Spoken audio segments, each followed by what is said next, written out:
Hello, everyone. This is Churan's Tiny Homestead. I'm Evelyn Churan. So, one of the things I've been discussing with people is how to save on cost. And typing stuff up, it's getting really annoying. And it just takes too much time, and my computer doesn't work that good. So, hang on there. I'm just trying to share this for people to watch on Facebook. Going live.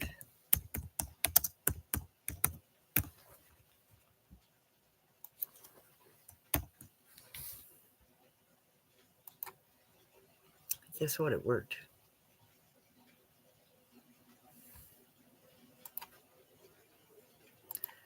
Okay, so anyway, sorry about the interruption there. I had to share it.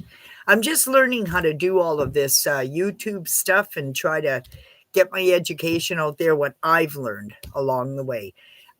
Some of the things I've done and I've learned may not be for you, and I'm not telling anybody to do it. I'm just telling you what I've learned. So I had pneumonia for the past month. I've been sick, and I take medication at nighttime to sleep, but it's one pill. And even that I'm going to stop taking. Don't want anything to do with it. Pneumonia. I only get one doctor's appointment a month. So if I get sick in between and I'm out in the bush, I have to learn how to take care of myself. One of the things I always do is I have a medical kit. And I'll show you this. And I've carried this around with me for years and years and years. Just a minute.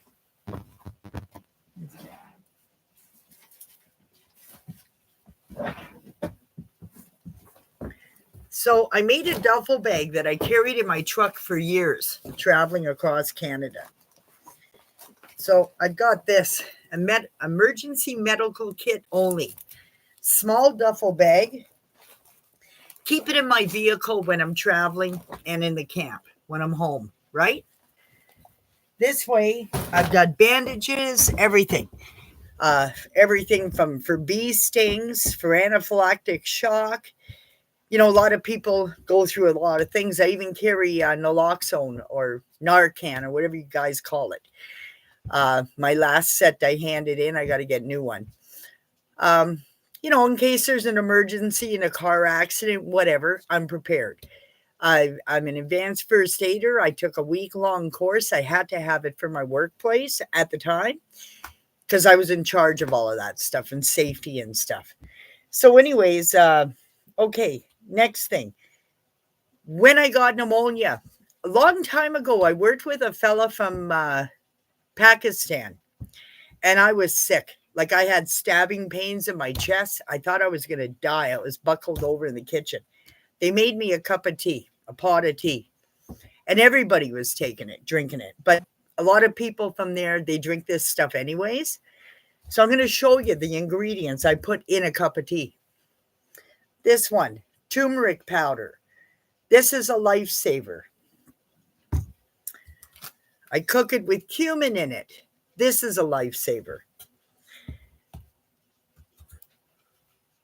Lemon juice or fresh lemons. If you have fresh lemons, even better. But I'm back in the bush. I haven't been to a grocery store since October. I stock up with this for the whole winter. Apple cider vinegar, but it has to have the mother in it.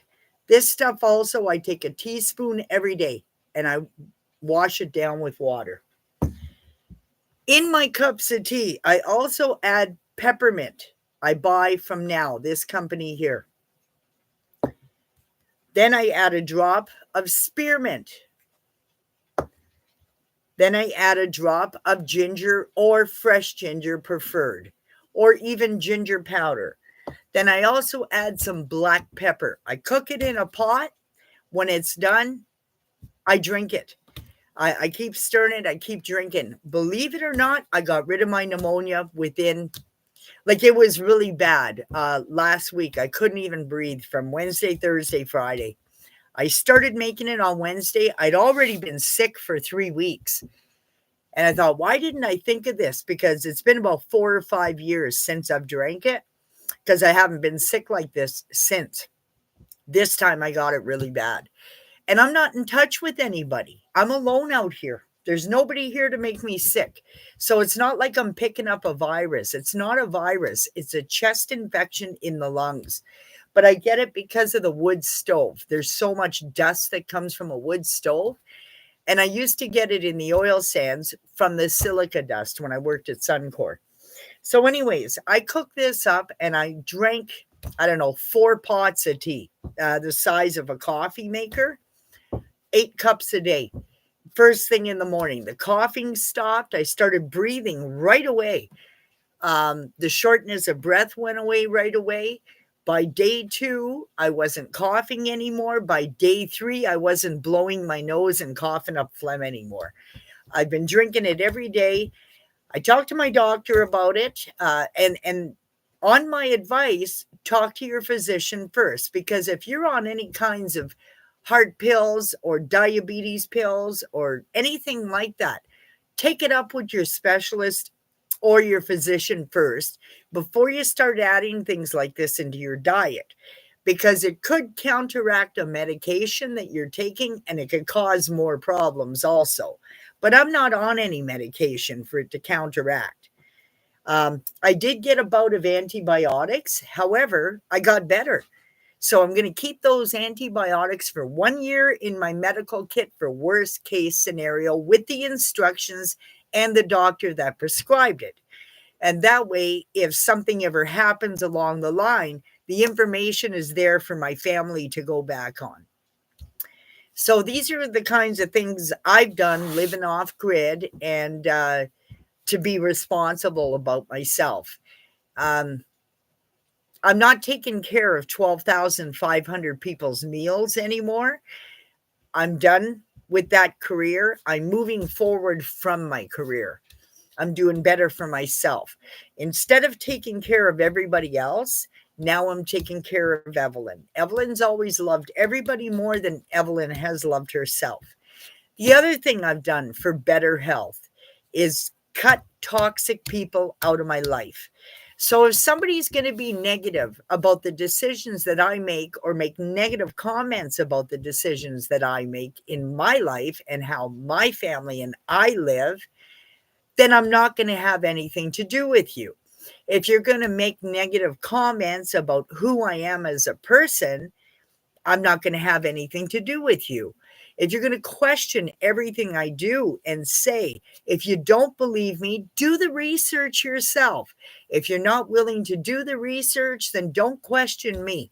I can help you find the place to look for it, especially when it's got to food and better health.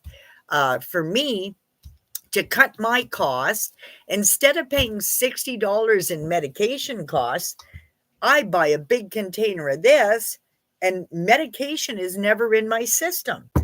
Um, it tastes pretty gross, but if you add some honey or maple syrup, um, you don't taste it so much. You have to cook it, obviously, because it's going to be bitter, but it's better than taking cough medicines and Vicks and all of that stuff.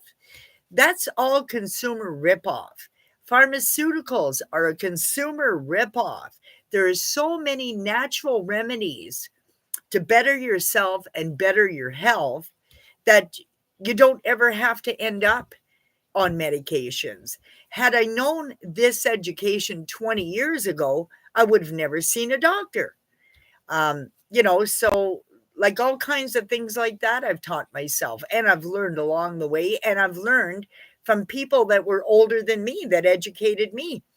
Like I didn't fall into learning all of this stuff when I was born. Nobody's born with a university degree. These are things that you learn with experiences in life and along the way. And I'm so used to not being in a city with zero access to anything that I've taught myself to make do with what's here now. And as a matter of fact, a lot of those make do things have saved me tons of cost. Now, when I pay this property off, I have managed to bring my cost of living down to my overhead will be $500 a month to stay living where I am and to take care of myself. That includes my hydro, my insurances, my property taxes, my gas that I use, my food cost, everything. $500 a month is what it costs me to own a property with 2 acres of land and do my own gardening. And all it takes is a little bit of elbow grease and some self-discipline. If you don't have self-discipline, this is not the life for you. You got to give up stuff. You got to give up electronics. For me, if I spend money, it goes on tools, and I only buy them if they're on sale. Like hell, I'm paying full price. Things like that. Alcohol is not in my diet at all whatsoever. Black coffee is no longer in my diet at all whatsoever. I've taken out lots of white sugar. Bread. I make all of my own bread. I do not buy bread. If I buy bread in the grocery store, it's because it's an emergency.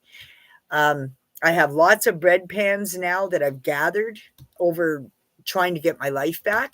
Instead of buying all kinds of extra oil paintings or this or that or pictures for the wall, instead of shopping that way, I spent my money on freezers and fridges, all upright freezers and a couple of fridges. And believe it or not, in the summer months with all of that stuff running, and I don't use wood heat from April right through till September. So with all of that stuff running and running a pump in a swimming pool, so I go swimming every day for exercise, my overhead electricity is only $30 a month to run my place. I do have to have water shipped in. That's $175 a load. But it doesn't matter if I fill up 6 totes of water or 2 totes of water. It's still $175. You're not paying for the load of water. The water is free in the city of Sudbury. The water hauler picks it up through the city of Sudbury, and then they bring it out to the customer, and then you're paying for that travel and for the worker to drive the truck. That's your $175 cost. The water is free. They just truck it in for me. So unless I'm filling up my swimming pool, because they have to do 2 or 3 trips to do the swimming pool in all of my totes, then it's a $400 charge. But outside of that, that's only one time I pay $400. My water lasts me for 2 months at a time, 6 weeks to 2 months. So that's $175 that I spend there. But when the place is paid off, I'm putting a drilled well in, and I'll have my own water on my own property. So I will never, ever, ever have to pay the city for water.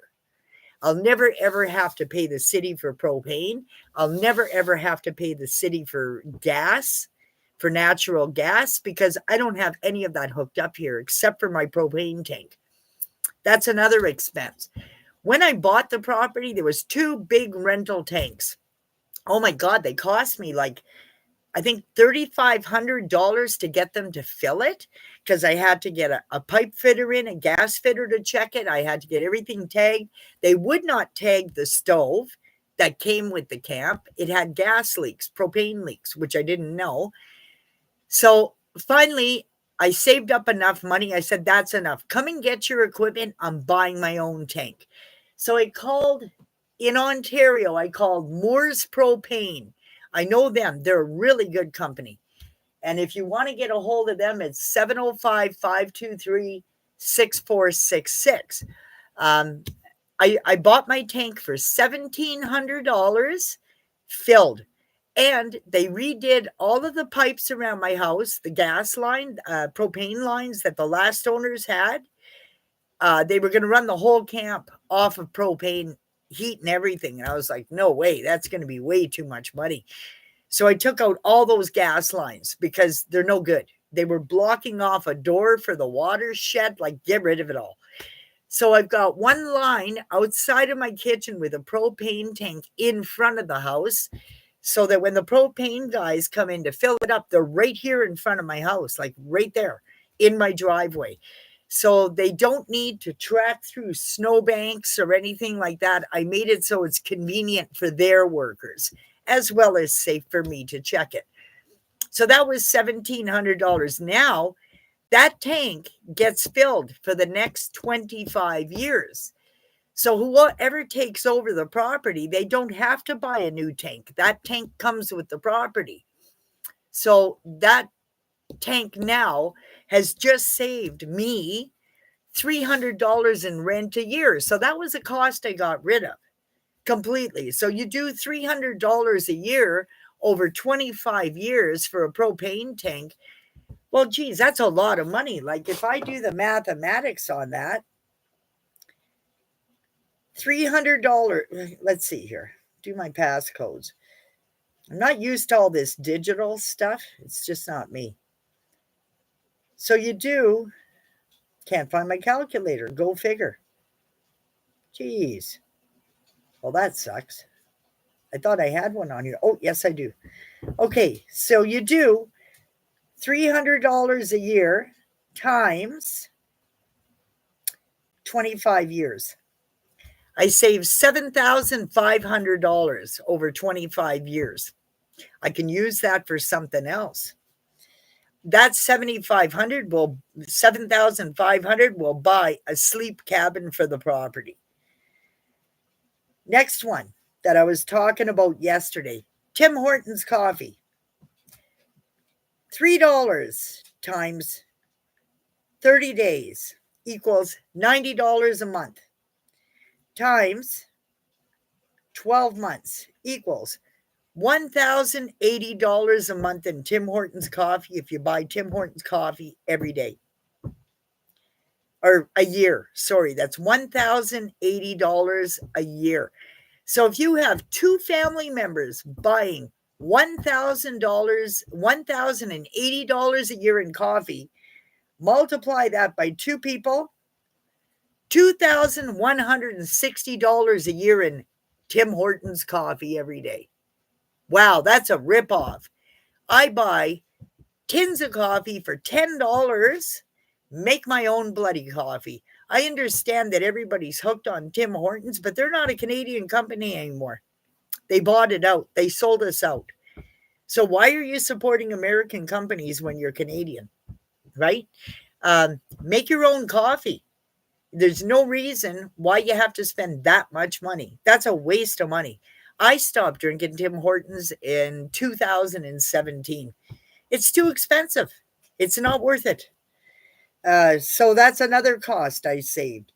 Other things I save cost on is I don't use a dryer. My hydro is $30 a month. My delivery charges for hydro is $60 a month, but my usage is $30 a month. Gardening, buy seeds, build gardens, grow your own food. And that's it for savings today. Everybody have a nice day. Churan's Tiny Homestead. Bye.